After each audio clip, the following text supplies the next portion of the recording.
बिस्मिल्लाहिर्रहमानिर्रहीम अस्सलाम वालेकुम डियर स्टूडेंट। आज हम आई काम पार्ट वन की जो प्रिंसिपल ऑफ अकाउंटिंग की बुक है सुहेल अफजल और MRF चौधरी साहब की, उसका जो चैप्टर नंबर 11 है adjustments and their effect on final account, उसकी एक्सरसाइज नंबर 5 आज हम करने जा रहे हैं। तो डियर स्टूडेंट, मैं आपको बताता चलूँ कि एक्सरसाइज नंबर 5 से पहले जो एक्सरसाइज नंबर 1, 2, 3 एंड 4 हैं वो इम्पॉर्टेंट नहीं है, तो इसलिए वो आपने नहीं करनी, आपने एक्सरसाइज नंबर 5 से शुरुआत करनी है। तो एक्सरसाइज नंबर 5 में कहता है the following trial balance was extracted from the books of Rahim on 31 दिसंबर 2015। ये जो बुक है ये रहीम की है और डेट 31 दिसंबर 2015 है।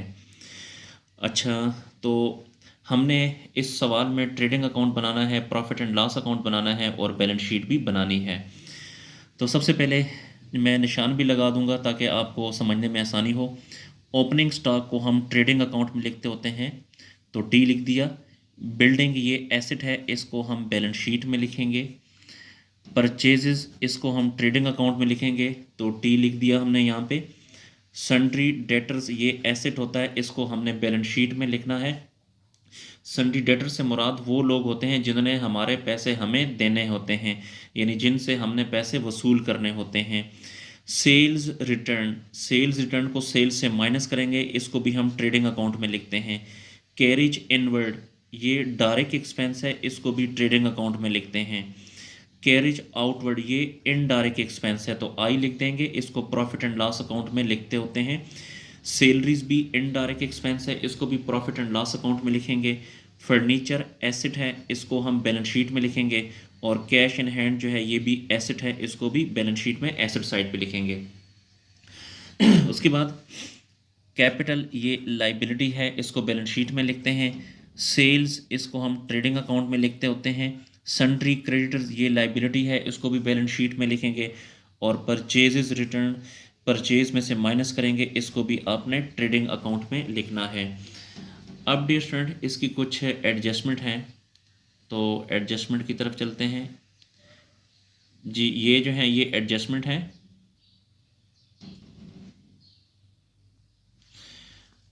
तो ये जो एडजस्टमेंट हैं इसमें ये क्लोजिंग स्टॉक 81,000, ये जो क्लोजिंग स्टॉक है याद रखिएगा, जो ये ट्रायल बैलेंस है इसमें जितने ये अकाउंट्स लिखे होते हैं उनको आपने एक दफ़ा लिखना होता है। लेकिन ये जो एडजस्टमेंट में ये जितने भी अकाउंट्स हैं इनको आपने 2 मरतबा लिखना होता है। यानी क्लोजिंग स्टॉक है तो क्लोजिंग स्टॉक को 81,000 है, एक इसको आपने ट्रेडिंग अकाउंट में लिखना है और दूसरा जो है ये एसेट होगा, इसको बैलेंस शीट में भी लिखेंगे। और यहाँ पे नंबर 2 में building is to be depreciated at the rate of 5% and furniture at the rate of 10%। Building पे जो डिप्रिसिएशन है वो 5% है और फर्नीचर पे जो डिप्रिसिएशन है वो 10% है। डियर स्टूडेंट, इसके भी दो इफेक्ट होंगे क्योंकि ये एडजस्टमेंट का आइटम है।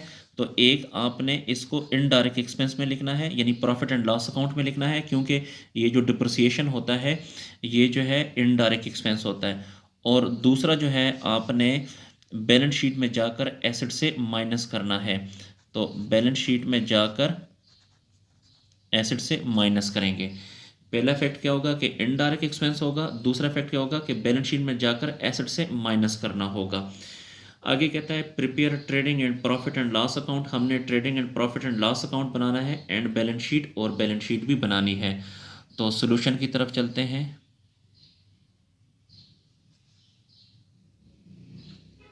डियर स्टूडेंट, बेहतर ये है कि आप इस सवाल को आप अपने सामने रख लें ताकि जब मैं इस क्वेश्चन सॉल्व करूंगा तो आपने सोल्यूशन की तरफ भी देखना है और इस सवाल की तरफ भी देखना है, तो इस तरह आपको अच्छी समझ आएगी जी। तो ये एक्सरसाइज नंबर 5 और ऊपर नाम लिखेंगे, कंपनी का नाम लिखेंगे, यानी रहीम, रहीम की बुक से तो यहाँ पे रहीम का नाम आएगा। हमने trading and profit and loss account बनाना है और फॉर द ईयर एंडेड यहाँ पे जो डेट क्वेश्चन में गिवन है वो आप लोग यहाँ पे खुद लिख लें। तो सबसे पहले यहाँ पे ट्रेडिंग है, तो ये जो है ये ट्रेडिंग अकाउंट है। तो डियर स्टूडेंट, मैं आपको बताता चलूँ कि ट्रेडिंग अकाउंट में सिर्फ यहाँ पे ओपनिंग स्टॉक, परचेज रिटर्न और डायरेक्ट एक्सपेंसेस आते हैं, और यहाँ पे इस क्रेडिट साइड पे सेल रिटर्न और क्लोजिंग स्टॉक आता है। ठीक है, तो अब हम क्वेश्चन की तरफ चलते हैं। तो क्लोजिंग ट्रेडिंग अकाउंट में सबसे पहले हम ओपनिंग स्टॉक लिखते होते हैं। तो ओपनिंग स्टॉक देखें बुक में,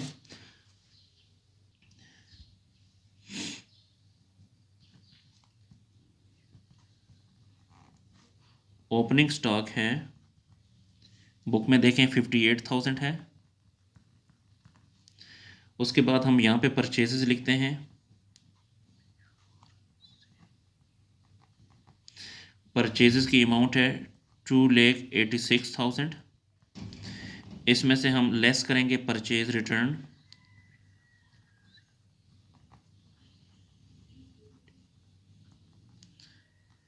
परचेज रिटर्न है 21,000। तो 2,86,000 में से 21,000 को माइनस करें तो बाकी आ जाएगा 2,65,000। उसके बाद डियर स्टूडेंट हम यहाँ पर डायरेक्ट एक्सपेंसेस की हेडिंग देते होते हैं, डायरेक्ट एक्सपेंसेस। डायरेक्ट एक्सपेंस इसमें एक ही है कैरेज इनवर्ड, तो ये यहाँ पे लिखें कैरेज इनवर्ड। तो कैरेज इनवर्ड की अमाउंट है 6,000। तो ट्रेडिंग अकाउंट के डेबिट साइड पे सिर्फ opening stock, purchase, purchase return और डायरेक्ट एक्सपेंसेस लिखते हैं, और क्रेडिट साइड पे लिखेंगे सेल, सेल रिटर्न और क्लोजिंग स्टॉक। तो यहाँ पे लिखें सेल, सेल है 4,21,000 और इसमें से लेस करेंगे सेल रिटर्न, सेल रिटर्न की अमाउंट है 36,000। 4,21,000 में से 36,000 को माइनस करें तो आता है 3,85,000। और यहाँ पे हम लिखेंगे क्लोजिंग स्टॉक,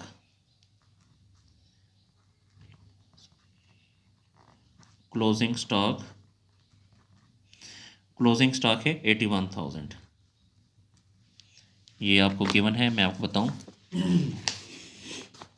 क्लोजिंग स्टॉक ये देखें, क्लोजिंग स्टॉक जो 81,000 ये हमने ट्रेडिंग में लिख दिया, और जब बैलेंस शीट बनाएंगे तो बैलेंस शीट में एसेट साइड पर भी लिखेंगे जी। उसके बाद फिर अब हमने ये ट्रेडिंग अकाउंट बना लिया, तो अब आपने देखना है कि इसकी ये डेबिट साइड बड़ी है कि क्रेडिट साइड बड़ी है। तो इसकी आई थिंक ये वाली साइड बड़ी है, तो प्लस करें कैलकुलेटर पे 3,85,000 प्लस 81,000, तो इससे आ जाएगा 4,66,000, 4,66,000। यहाँ पर भी लिखें 4,66,000।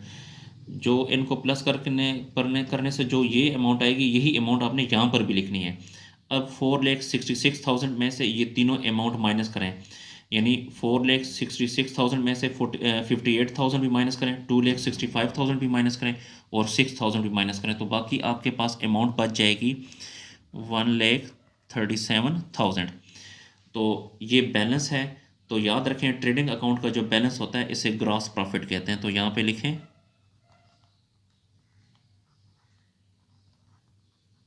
Gross profit. उसके बाद ये तो हमने ट्रेडिंग अकाउंट बना लिए, अब हम बनाएंगे प्रॉफिट एंड लॉस अकाउंट। तो पेज को ज़रा ऊपर करते हैं।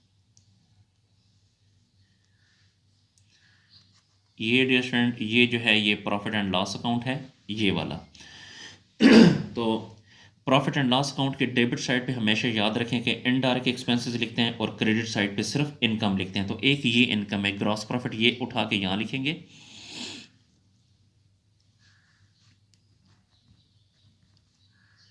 Gross profit, gross profit 1,37,000। उसके बाद फिर यहाँ पे आपने इनडायरेक्ट एक्सपेंसेस लिखने हैं। तो अगर आप देखें तो इसमें जो इनडायरेक्ट एक्सपेंस है सैलरीज है, यहाँ देखें ये सैलरी जो है ये इनडायरेक्ट एक्सपेंस है, तो और इसमें नहीं है। तो फिर यहाँ पर जो ये डिप्रिसिएशन है, ये वाला डिप्रिसिएशन बिल्डिंग पे ये भी इनडायरेक्ट एक्सपेंस है, और ये डिप्रिसिएशन फर्नीचर पे ये भी इनडायरेक्ट एक्सपेंस है।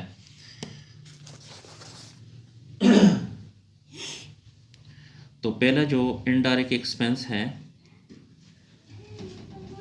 सॉरी, इसमें जो कैरेज आउटवर्ड है ये भी इनडायरेक्ट एक्सपेंस है। यहाँ पे देखें, ये मैंने निशान लगाए थे, ये कैरेज आउटवर्ड ये भी इनडायरेक्ट एक्सपेंस है और सैलरीज भी इनडायरेक्ट एक्सपेंस है, और ये जो डिप्रिसिएशन है ये भी इनडायरेक्ट एक्सपेंस है।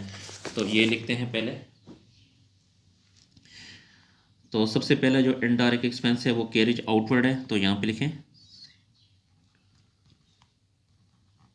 Carriage outward. कैरेज आउटवर्ड की अमाउंट है 8000, यहाँ पे लिखें। उसके बाद है सैलरीज, ये भी इनडायरेक्ट एक्सपेंस है। सैलरीज जो है 16000 है, तो यहाँ पे लिखें 16000। उसके बाद डियर स्टूडेंट, अगर आप देखें तो इस क्वेश्चन में इसने बोला है कि building is to be depreciated at the rate of 5%, यानी बिल्डिंग का 5%। तो ये इनडायरेक्ट एक्सपेंस है। देखें, बिल्डिंग की अमाउंट कितनी है, 1 लाख, तो 1 लाख का आपने 5% लेना है। तो यहाँ पे लिखें डिप्रिसिएशन ऑन बिल्डिंग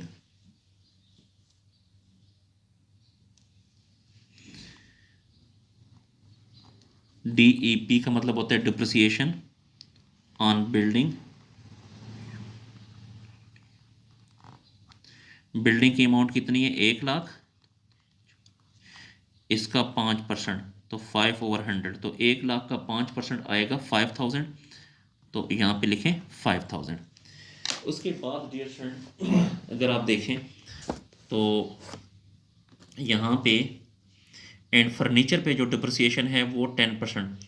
तो फर्नीचर यहाँ पे देखिए, ये फर्नीचर रहा 8000 का 10% आपने ये भी लेना है। तो यहाँ पे लिखें depreciation on furniture, depreciation on furniture. Furniture की जो अमाउंट है वो है 8000, तो 8000 का 10% लेंगे, तो यहाँ पे लिखें 8000, इसका 10%, तो 8000 का 10% आएगा 800, ये डिप्रिसिएशन है।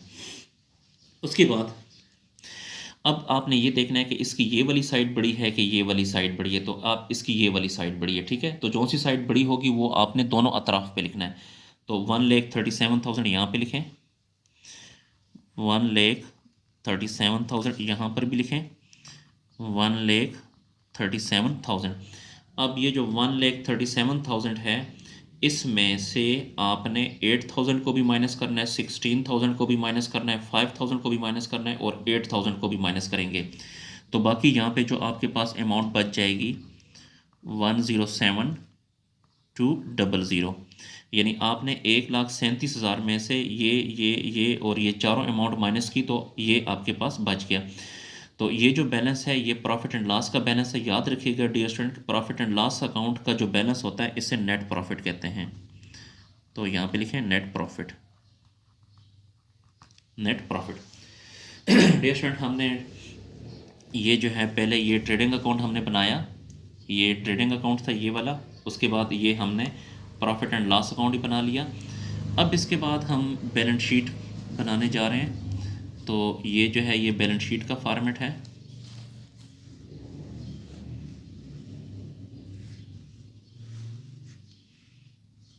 जी, ये जो है ये बैलेंस शीट का फॉर्मेट है। तो बैलेंस शीट के फॉर्मेट में सबसे ऊपर आपने लिखना है रहीम, यानी कंपनी का नाम है, और यहाँ पे बैलेंस शीट एज ऑन जो डेट होगी वो आपने यहाँ पे लिखनी है। जितने भी एसेट्स होंगे वो आपने इस साइड पे लिखने हैं, जितनी भी लाइबिलिटीज़ होंगी वो आपने इस साइड पे लिखनी है। डियर फ्रेंड, मैंने आपको direct expense, indirect expense, assets और लाइबिलिटीज़ के बारे में जो मेरा पहला लेक्चर था वो आप देख लें, तो आपको पता चल जाएगा कि एसेट्स कौन से होते हैं और लाइबिलिटीज़ कौन सी होती हैं। तो डियर स्टूडेंट, आपने इस क्वेश्चन में जो मैंने ये एसेट लिखे हैं, बिल्डिंग एसेट है, सन्डी डेटर एसेट है और फर्नीचर एसेट है, कैश इन हैंड एसेट है, ये एसेट्स जो हैं, और ये क्लोजिंग स्टॉक ये भी एसेट है। इनको आपने एसेट साइड पे लिखना है। और देखिए, ये कैपिटल लाइबिलिटी है, क्रेडिटर लाइबिलिटी है, और जो बाकी भी देखते हैं अगर वो, तो ये आपने लाइबिलिटी साइड पे लिखनी है, ठीक है। यानी एसेट्स को आपने एसेट साइड पे लिखना है और लाइबिलिटीज़ को लाइबिलिटी साइड पे लिखनी है। अच्छा, तो सबसे पहला एसेट हमारे पास है कैश इन हैंड, तो एसेट में लिखें cash in hand, cash in hand है 5000। उसके बाद है सन्ड्री डेटर,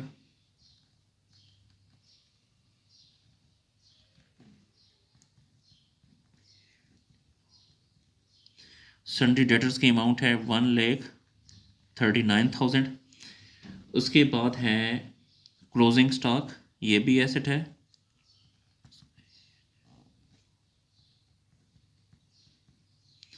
क्लोजिंग स्टॉक की अमाउंट है 81,000 जी। उसके बाद जो बिल्डिंग है ये भी एसेट है,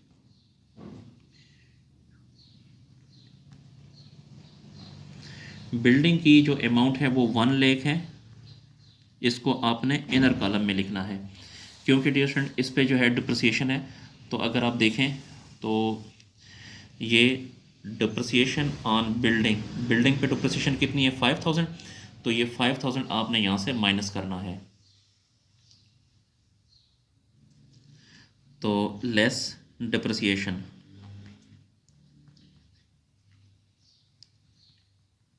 $5,000। तो लाइन लगाएं यहाँ पे, 1 लाख में से 5000 को माइनस करें तो बाकी बचेगा 95,000 जी। उसके बाद एक और एसेट है फर्नीचर, तो यहाँ पे लिखें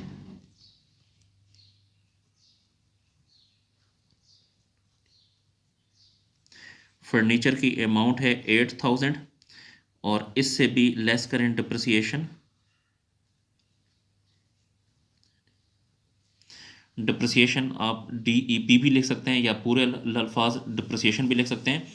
तो देखिए डिप्रिसिएशन ऑन फर्नीचर पे कितना डिप्रिसिएशन है 800, तो ये 800 यहाँ से माइनस करें,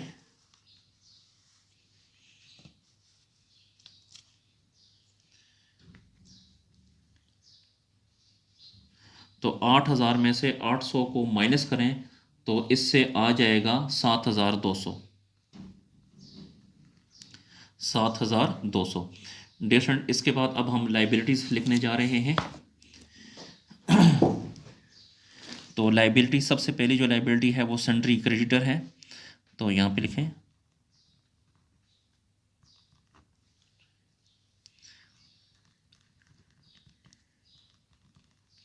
सन्ड्री क्रेडिटर्स है 1,20,000 और उसके बाद जी कैपिटल लिखें यहाँ पे, कैपिटल को हमेशा आपने इनर कॉलम में लिखना है। तो कैपिटल हमारे पास है 1 लाख और इसके साथ प्लस करेंगे net profit, net profit distant ये जो आपने अभी यहाँ पे फाइंड किया है, देखिए नेट प्रॉफिट कितना है 1,07,200 ये लिखेंगे।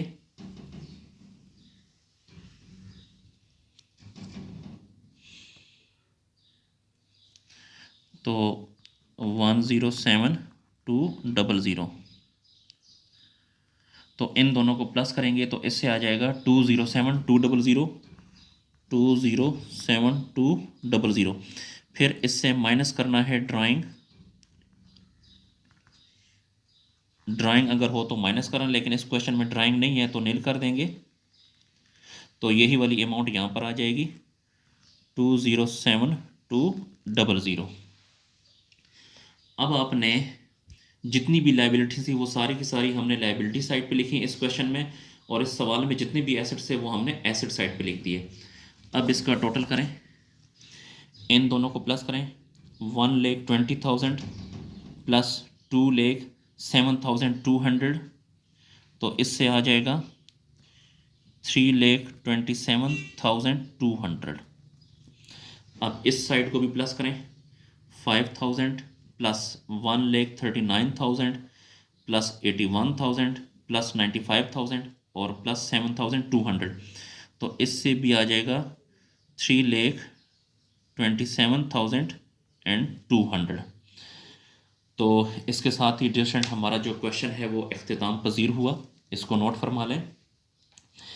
डियर स्टूडेंट अगर आपको मेरी वीडियो पसंद आ रही है तो मेरे चैनल को लाजमी लाइक करें और सब्सक्राइब करें, और इन वीडियोस के साथ अपने दोस्तों के साथ शेयर करें, जो आपके कॉमर्स के जो दोस्त हैं, जो अकाउंटिंग के जो दोस्त हैं उनके साथ शेयर करें ताकि वो भी इससे फ़ायदा हासिल कर सकें। अगर आपको आई काम, डी काम, बी काम या इसके अलावा बाकी क्लासेस के अकाउंटिंग का सोल्यूशन चाहिए तो आप मेरे चैनल की प्लेलिस्ट में जाकर वहाँ से कंप्लीट सोल्यूशन हासिल कर सकते हैं। किसी पॉइंट की अगर आपको समझ नहीं आती तो कमेंट सेक्शन में जाकर मुझसे पूछ सकते हैं। अल्लाह हाफिज़।